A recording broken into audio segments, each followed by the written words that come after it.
And then, you realize along the journey, you know, mostly especially when you're young growing up, you realize the very individual that, you really looked up to, you really, the person that you've spoken to, you always had your best interests, who really loved you, who was very close when you're young, as a blood relative.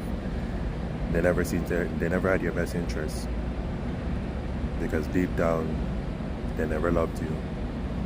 They never appreciate you. They never genuinely, authentically appreciate you for who you truly, really was. And if you're watching this video, you know exactly who you are. People call her Stacy, but me knowing her for long years, I used to call her Jem, and she know who she is. And I'm just gonna talk about, her specifically, because me growing up personally, she was very much the closest person, I've known, not as a woman in another sense of a sister, but as a friend too, who I thought, in the long run, in the journey sense, could have had my best interest, could have supported me, could have had my back. As a sibling, as a brother and sister, should have had their back, And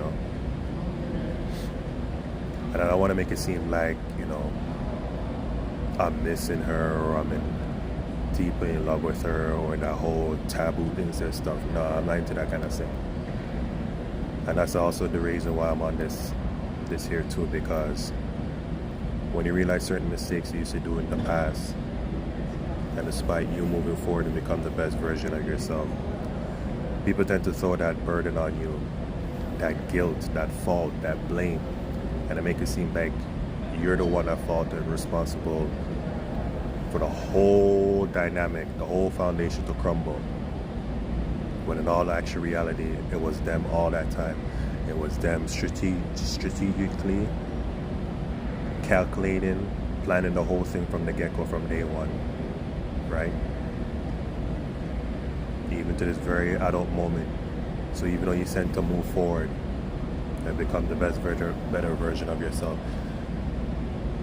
the memory in the past tends to lingers, and it tends to come to the mind, and then you realize it's one of those things you got to do your shadow work.